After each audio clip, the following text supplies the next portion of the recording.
Hey, this is Muso Tensei, and these are my pickups for December 2022, the last pickups of this year. So last month I got Indiana Jones and the Staff of Kings for PlayStation 2, and then I found out there are different versions of the game, so I got Indiana Jones, the Staff of Kings for the DS, complete in box, which is obviously a different game. It's also very cheap. And Indiana Jones and the Staff of Kings for PSP. Complete in box. Which apparently even have story differences. At least in part.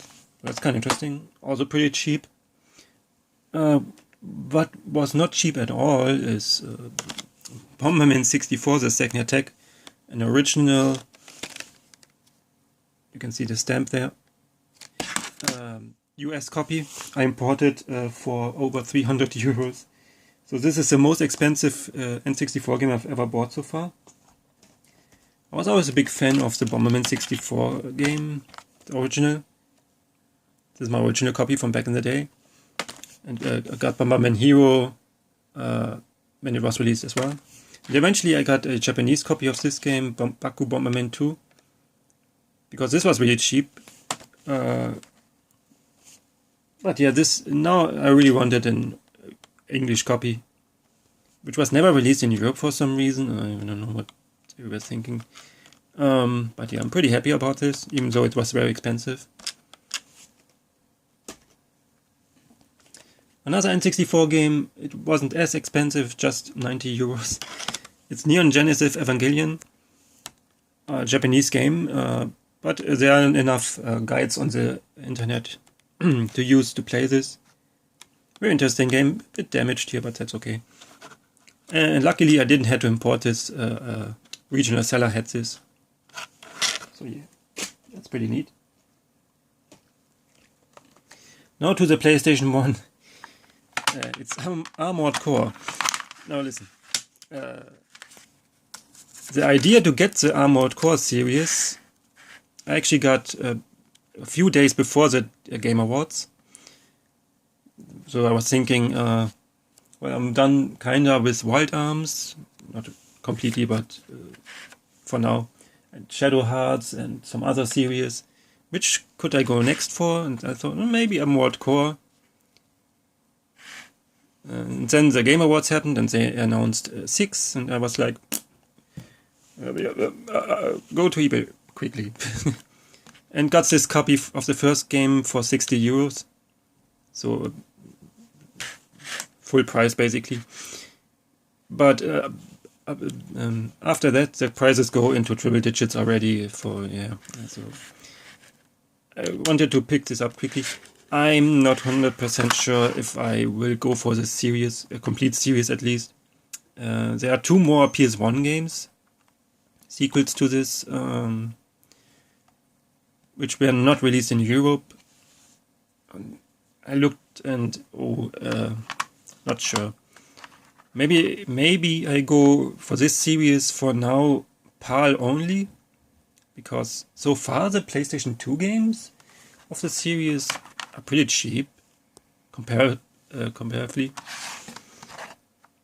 Yeah, we'll see. Maybe not. I'm not sure. But I wanted to pick this up for the low price I got it before it's gone. For the Dreamcast, I got Evil Dead, Hail to the Focus. Hail to the King. Complete in box. I'm not going to open the other part. No. The manual's on the other side. You have to believe me. Not a great game, but I want to have all the 3 older, what's it called, Evil Dead games. I already have on Xbox, what is it called, Fistful of Boomstick. Now I'm just missing Regeneration for Xbox. That one is a bit hard to find, but eventually I will get it. Now to a GameCube game. It's Scooby-Doo. Mystery Mayhem. No, that's a complete different meaning. Curse of the tomes or something. But the original title is Mystery Mayhem. Complete in box. This is the second or the first? I forgot, but it's my second. Now I'm only missing Scooby-Doo Unmasked, which is hard to find. Again. And now for Xbox, I got Indiana Jones and Emperor's Tomb. Complete in box. So I think, at least from 6th generation, I have all Indiana Jones games. For the Wii, I got Battalion Wars 2, complete in box.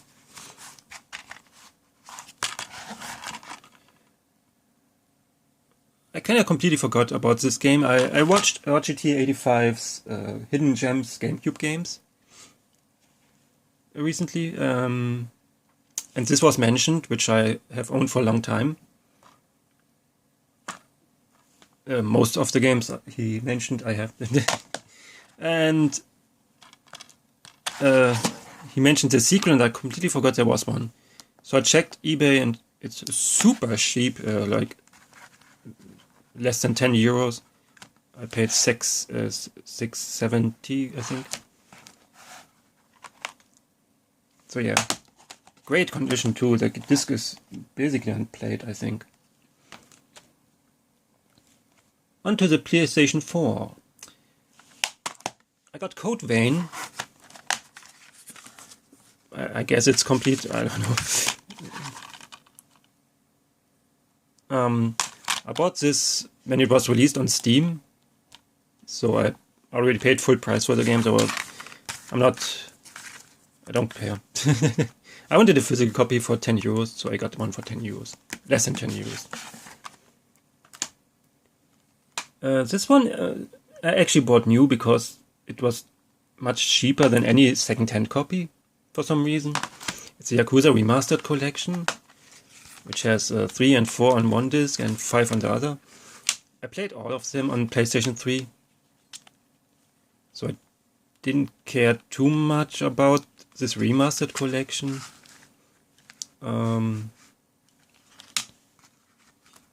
But then when I bought the next games I will show you, I saw this was really just 20 euros. And I said, oh, just 20 euros. And I checked eBay and Amazon for other prices, and nope, 20 euros is the cheapest you can get this.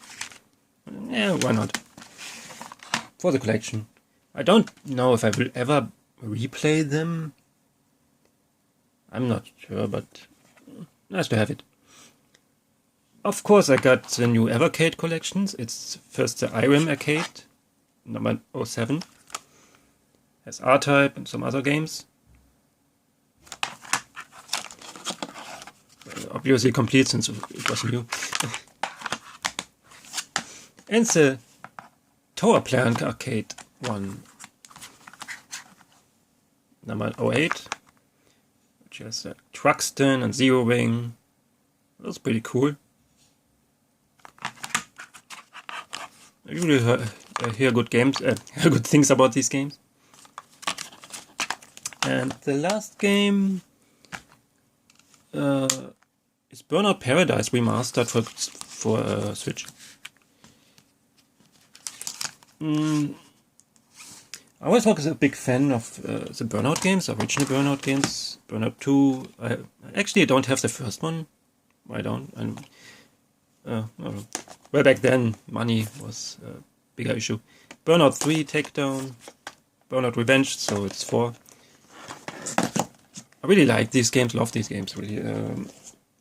Paradise came then out and was like the typical open world racing game I just don't like much. I just want to pick a race and drive it. I don't want to have to drive there first. That's kind of annoying, to be honest. But I got this for... what did I pay? I think 20 euros.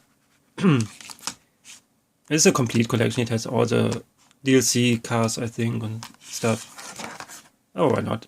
I give it a try. Like I said, I much prefer racing games where you just have a list of your races and pick the race you want to race.